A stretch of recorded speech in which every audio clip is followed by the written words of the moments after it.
खाने की देखो, जगह नहीं है। पेट में समस्या हो और थोड़ा फॉलोअप के बाद में थोड़ा आराम मिल जाए तो सबको ही फिर ये लगता है कि अब तो हम ठीक हो गए, अब तो कुछ भी खा लो। हाँ, और ऐसे केस में फिर मालपुआ जैसी चीज, अब मालपुआ में क्या क्या था, एक तो पहले तो आटा महीन, हाँ, और मालपुए का दूसरा आटा महीन घी होता में है, तला हुआ वो। और घी ऊपर से रोटी पे लगा के खा लो तब तक तो चलेगा, लेकिन घी में तैर के निकल के आया है वो। तो अब उसको अगर अपन ने खाया तो पाचन तंत्र बेचारा जो अभी तक केवल लौकी उबली हुई और मोटे आटे की रोटी पचाने के मूड में था और वही पचा रहा था अच्छे से आराम से, अब उसको एकदम से, जैसे होता है ना कि एकदम बिल्कुल बढ़िया रोड पे गाड़ी चल रही थी और एकदम से ऐसे ऐसे करके होने लग जाए तो फिर तो डिस्कम्फर्ट होता ही है। बिल्कुल सर। तो वो तो अपने को नहीं करना है, क्योंकि अच्छा, कभी कभी अगर आपको ऐसा लगे कि अब हम ठीक होते जा रहे हैं, बढ़िया चल रहा है सारा, नहीं सर, अब की बार तो मैंने सोच लिया 6-7 महीने के बाद ही कुछ खाऊंगा। वो ज़्यादा अच्छा रहेगा। सामान्य तौर पर ओकेजन्स जो होते हैं ये सब लोगों को थोड़ा ऐसा ही लगता है जैसे त्योहार आ गया कि या हाँ, किसी के घर में किसी की शादी है तो अच्छा माहौल होता है, एक तरीके से खुशी का माहौल है, लेकिन उस खुशी के माहौल में जो पेट के रोगी हैं वो बड़े परेशान हो जाते हैं, क्योंकि खुशी के माहौल में मिठाइयाँ बन रही हैं, क्योंकि खुशी के माहौल में कोई थोड़ी लौकी की सब्जी खाता है उबली हुई, खुशी के माहौल में तो मज़ेदार भोजन, लजीज भोजन। फिर त्यौहार है, जैसे दिवाली का त्यौहार अपन ने मालपुए खा लिए, होली का त्यौहार, होली के त्यौहार पे भी कई पकवान बनते हैं, रक्षाबंधन है तो घर में बहन जी आ रही हैं या फिर बेटियां आ रही हैं या फिर मेहमान आ रहे हैं, तो फिर उनको अपने को एंटरटेन करना है, खुशी हो रही है उनके आने की। तो फिर पहले के समय में क्या होता था कि त्योहार बेसिकली बनाए ही इस तरीके से गए थे कि साल में बढ़िया बढ़िया भोजन व्यंजन बना बना के खाया जाए। तो कई त्योहार रखे हैं, तो कई अपने हिंदुओं में बड़े त्योहार होते हैं और सारे त्योहारों पर बढ़िया बढ़िया पकवान बना के खाने का नियम भी था। भाई सब लोग घर में मिलेंगे जुलेंगे, बैठेंगे, बढ़िया बनाओ, अच्छे तरीके से खाएंगे और मजा आएगा खाने में, और खा के ऊर्जा मिलेगी, ताकत आएगी, मजबूती बढ़ेगी। ये तो पहले का था। आज खाना वही है लेकिन काम है नहीं, व्यायाम किसी को करना नहीं है और जीभ को चटकारे लेना ही है।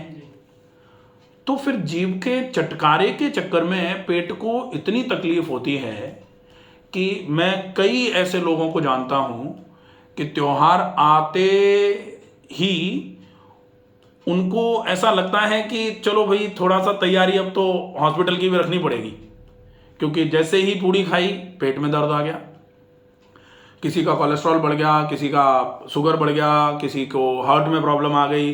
और पेट से संबंधित जिनको समस्याएं हैं, जिनको एसिडिटी ज़्यादा रहती है, जिनको अल्सर है, जिनको गैस्ट्राइटिस है या गैस्ट्रिक एरोजन्स की प्रॉब्लम है, ऐसे केसेस में तो सामान्य तौर पर, अब ये बहुत अच्छा नहीं लगता कहते में, लेकिन त्योहार को सामान्य तौर पर खुशी का माहौल है तो आप अपने अनुरूप जो आप पचा सकते हैं वही आप बना के घर में खाएं तो अच्छा है। जैसे अभी अब संक्रांति आने वाली है, अब संक्रांति पे दाल के मंगोड़े बनते हैं, दाल के पकौड़ियाँ बनती हैं। अब वो दाल की पकौड़ियाँ तेल में तल करके या घी में सेक लो और पच नहीं रही हमको खिचड़ी भी, और फिर अगर त्योहार के चक्कर में हमने वो दाल की पकौड़ियाँ खाई तो पेट फूल के ढोलक हो जाना है, जिसकी वजह से फिर हम या तो तुरंत ही डॉक्टर के पास जाएंगे या फिर हमको भर्ती होना पड़ता है।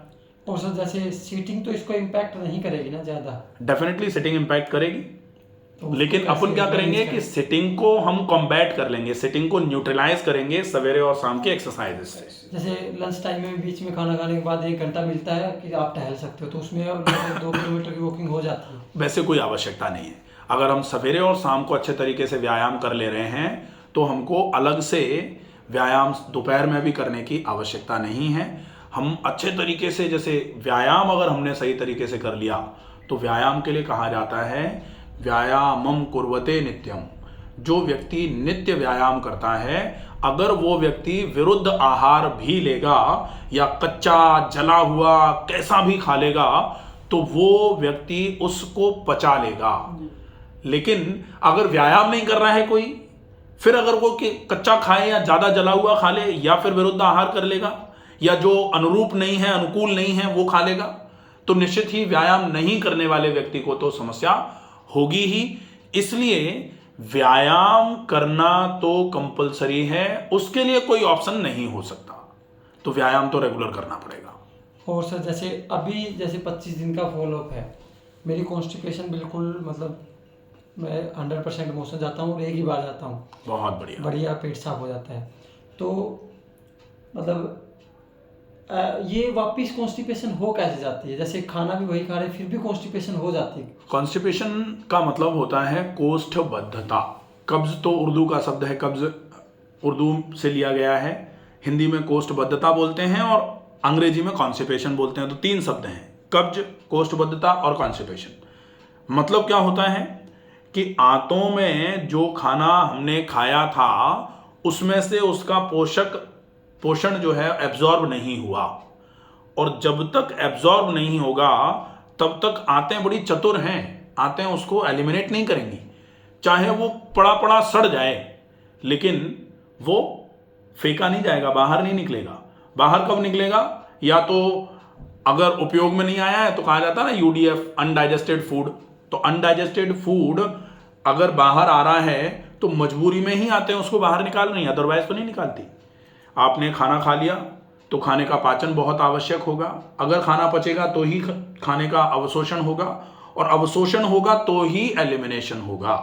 तो अगर एलिमिनेशन रुक रहा है, इसका मतलब कब्ज अगर हो रही है तो सिर्फ एक ही कारण है कि आपका अवशोषण रुक रहा है, और अवशोषण रुकने का कारण है कि आपका पाचन रुक रहा है। पाचन रुकने का केवल एक ही कारण है कि आपने या तो खाना ऐसा खा लिया है जो पच नहीं रहा, और या फिर आपने उसको पचाने के लिए व्यायाम करना बंद कर दिया है।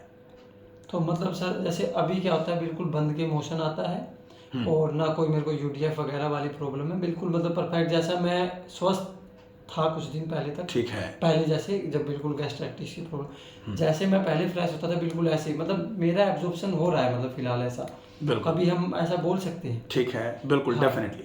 तो अगर पच रहा है खाना, एलिमिनेट सही तरीके से हो रहा है भाई, अगर पेट ढंग से साफ हो रहा है इसका मतलब होता है कि आपका खाना एब्जॉर्ब भी हो रहा है, वो पच भी रहा है।